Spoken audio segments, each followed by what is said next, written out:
Get ready, because today we're going to look at some scenes that audiences would love to see more of. By the way, my name is Brandon McNulty. I'm the author of Bad Parts, also the author of Entry Wounds, and welcome to my writing channel. If you follow this channel, you know what good scenes do. They advance the plot, they develop characters, they change story values, all that good stuff. Now today I want to look at 5 of the most engaging and exciting types of scenes. I'll explain what they are, why they work, and I'll give you an example of each. Here's your spoiler warning. All of the stories I'll be discussing today contain heavy spoilers. Now, the first type of great scene is the surprise scene. And this type of scene delivers one surprise and follows it up with another shortly after. The first one is usually expected or low impact, but then the second one comes out of nowhere and has high impact. And it's a great way to blow up your audience's expectations because we often expect surprises and we keep our guard up, but when one happens and we get that 1-2 punch, it comes as a shock. For an example, let's look at Dune Part 1. I'm a little late to the party on Dune, I just watched it this week, but one scene that really impressed me was when the Duke, who's played by Oscar Isaac, attempts to kill the Baron. Now for context, earlier in the story, the Duke is betrayed by a man who's desperate to win the Baron's favor in order to save his wife.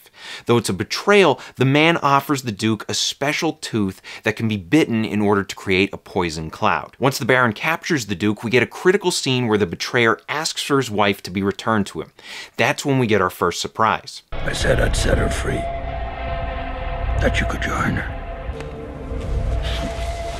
So join her. After the guy gets murdered, we approach that inevitable moment where the Duke bites down on the poison tooth and gasses the Baron. It plays out in satisfying fashion, or at least it seems so, until we get a second surprise when we discover that the Baron managed to survive. Second type of great scene is the clever misdirection scene.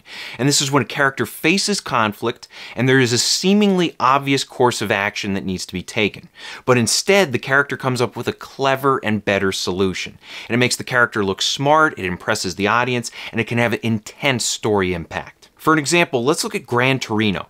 This movie follows grumpy old Walt Kowalski in the aftermath of his wife's death. It's a rough time for Walt, who has to deal with his failing health, as well as a local gang that terrorizes the neighborhood. Toward the end of the movie, the gang commits an unforgivable crime, and Walt and his young neighbor Tao become determined to seek revenge. Though Tao wants to attack the bad guys head-on, Walt insists that they need a strategy. He spends the next day preparing for what appears to be a shootout, and then at the very end we get our misdirection scene. When Walt arrives at the gang's house, he signals that he intends to shoot them.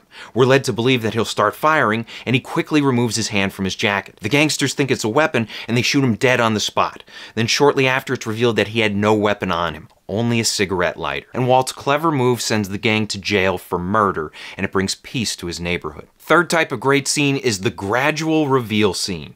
And this is when a shocking plot twist is revealed, and instead of rushing it out there, the character comes to grips with the new piece of information in stages. They have to process what it means and how it changes their situation. And when this is done well, the character and the audience are swept away by the impact of the plot twist. For an example, let's talk about Fight Club. And I know we're not supposed to talk about Fight Club, but I keep getting away with it on the channel, and I figure I'll just push my luck. Anyway, toward the end of the movie, there's an iconic twist where the narrator learns that he himself is Tyler Durden. The twist itself is great, but what takes it to a higher level is that the narrator has to grapple with this mind-blowing revelation. Shock is followed by denial, and the reality doesn't fully sink in until his girlfriend explicitly calls him by the name Tyler Durden, and then there's a face-to-face conversation between the narrator and Durden himself. Major twists like this one need time to settle in, and if you have your characters go through stages of shock and denial before reaching acceptance, your scene will have more impact. Fourth type of great scene is the two terrible options scene. And this is when a character faces a brutal dilemma and they have to choose between two ugly options, and there is no escaping the bad consequences. For an example, let's look at the TV series 24. And in season 4, Jack Bauer is trying to obtain vital information from a terrorist who's been mortally wounded. The man has to be rushed to the infirmary, and that's where Jack faces a major dilemma. There's only one team of doctors on staff, and currently they're tending to a gunshot victim.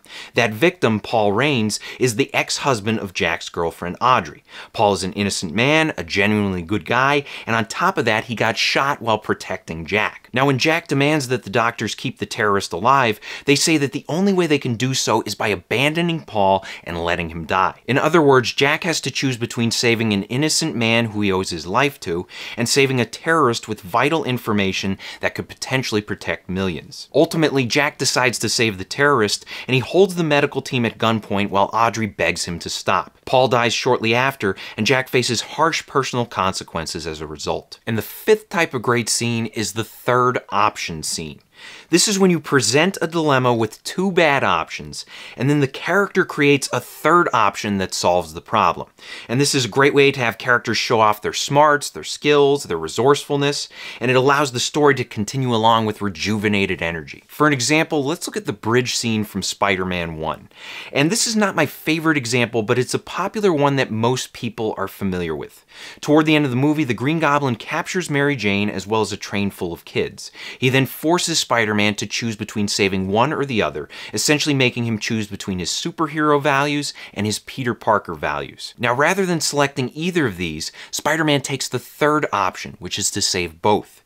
First, he secures Mary Jane, then he rescues the train full of people and holds out long enough to ensure their safety. In the end, Spider-Man chooses to be a complete hero, both superhero and mortal. So I hope this helps. Question of the day, what is your favorite scene from a story? Let us know in the comments section below. Thank you for watching. If you want to support the channel, please pick up a copy of either one of my books and be sure to leave reviews on Amazon. Bad Parts is great if you like small town horror. It's about people trading away their sick and injured body parts in order to get healthy again. And then Entry Wounds is great if you like thrillers, and it's about a guy who picks up a haunted gun and he can't put it down till he kills 6 people with it. Also be sure to check out my other videos, like, share, and subscribe, maybe even hit that thanks button for me, and as always, remember to keep on writing.